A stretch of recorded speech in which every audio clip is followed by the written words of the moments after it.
જે ગુનાની તપાસ દરમિયાન માહિતી મળી હતી કે પરિણીતા દ્વારા પ્રેમીને બ્લેકમેલ કરીને રૂપિયાની માંગણી કરવામાં આવતી હતી, જ્યારે પરિણીતાના ત્રાસથી પ્રેમીએ તેની હત્યા કરી લાશ ફેંકી દીધી હતી।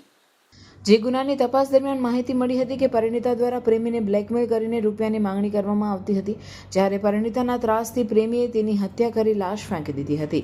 કરજણ પોલીસે ગુનાની તપાસ કરી પ્રેમી અને તેના બીજા સાગરીતને બિહારથી ઝડપી પાડ્યા હતા। કરજણ જૂના બજાર વિસ્તારમાં આવેલ વલીનગરના ભાડાના મકાનમાં છેલ્લા 4 મહિનાથી મોહમ્મદ આરિફ ખાન ફતેહ મોહમ્મદ ખાન પોતાની બીજી પત્ની અફસાના બાનુ સાથે રહેવા લાગ્યો હતો। મોહમ્મદ આરિફ ખાન રીગલ હોટલમાં ગેરેજમાં ટ્રક વાયરિંગનું કામ કરતો હતો। ગત તારીખ 18 એપ્રિલના રોજ તેની પત્ની અફસાના બાનુ મોઢાના ભાગે ઈજા પહોંચાડી દુપટ્ટા વડે ગળે ફાંસો આપી કરપીણ હત્યા કરી લાશ ફેંકી દેવામાં આવી હતી। સ્થાનિક પોલીસ, એલસીબી, એસઓજી પોલીસની અલગ અલગ ટીમે ગુનાનો ભેદ ઉકેલવામાં તપાસ શરૂ કરી હતી, જેમાં મહિલાનો સંપર્ક કોની સાથે હતા તેનો અભ્યાસ કરી શકમંદોને શોધી કાઢી એક ટીમ ઉત્તર પ્રદેશ તેમજ બિહાર રાજ્યમાં રવાના થઈ હતી। પોલીસ જહેમત બાદ 2 આરોપીઓને ઝડપી લીધા। આરોપીઓ મેરાજ અલી મોઇનુદ્દીન અલી મસ્જિદ પાસે ભદુના ઉત્તરસ તાલુકો પટ્ટી જિલ્લો પ્રતાપગઢ યુપી અને બીજો વિશાળ રાજનલાલ ગૌતમ રહેવાસી ચમાર બસ્તી ભદનુઆ ઉત્તરસ તાલુકો પટ્ટી જિલ્લો કરજણ, છાણી, વડોદરા સિટી, પાલેજ, ભરૂચ એ રીતેના આશરે 100 જેટલા કેમેરા ચેક કરવામાં આવેલા હતા અને એ ચેક કરવાના કેમેરામાં જણાઈ આવેલ કે જે મરણ જનાર છે એ બેન તેઓની સાથે 2 ઈસમોને પોતાના ઘરે લાવે છે અને એ આધારે થોડી શરૂઆતની તપાસ થયેલી।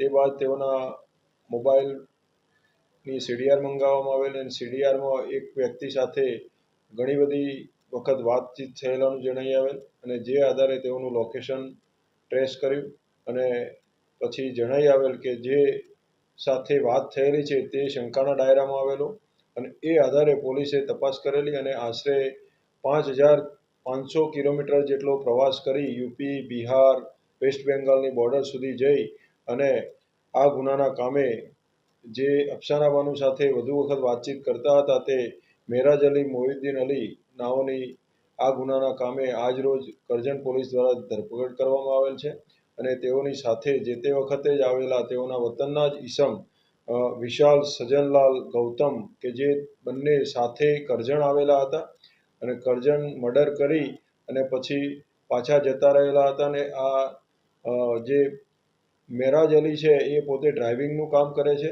તો અહીંથી ગયા પછી તે પોતાના ડ્રાઇવિંગમાં ગયેલો અને એ આધારે પોલીસે તેનો પીછો કરેલો હતો।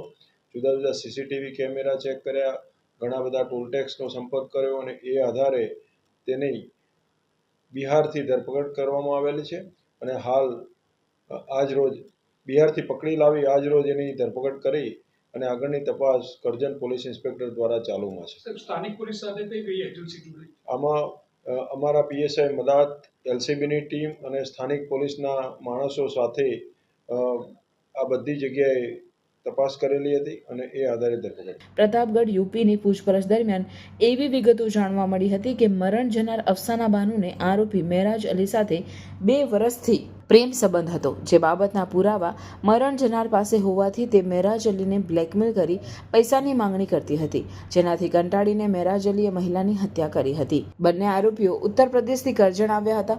અફસાના બાનુની ત્યાં રોકાયા હતા, જ્યારે આરોપી અને મરણ જનાર વચ્ચે બોલાચાલી થતાં બંને આરોપીઓ ભેગા મળી દુપટ્ટાથી અફસાના બાનુનું મર્ડર કરી પુરાવાનો નાશ કરવાના ઈરાદાથી તેણીના બંને ફોન લઈ દિલ્હી ભાગી ગયા હતા।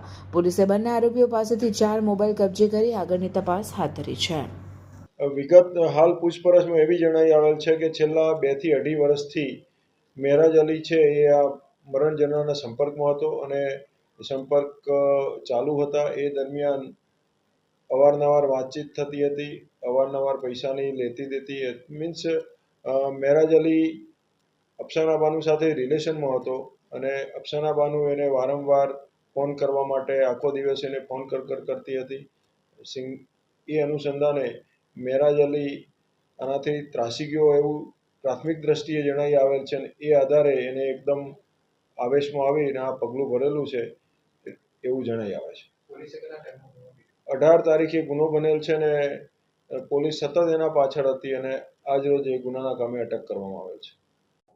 Welcome to Nidhi Vidya Bhavan, the best English medium school of Bharuch, a school known for imparting quality of education. The journey starts in year 1991 and continuing to march with resounding success and excellent result of SSC and HSC. Year after year, our commitment to nurture development of students like science fair, good infrastructure like physics lab, bio lab, chemistry lab and computer lab. Students take part in sport activities, cultural activities, activity-based learning, personal counseling with parents, collaboration with reputed academic for inspiring career of students and providing NEET IIT JEE. Our students achieve various medals in Khel Mahakumbh and dance competition. Also, we celebrate various functions in our school. We have dedicated teachers team. Admissions are open nursery to 12th standard, Gujarat State Board, Bharuch.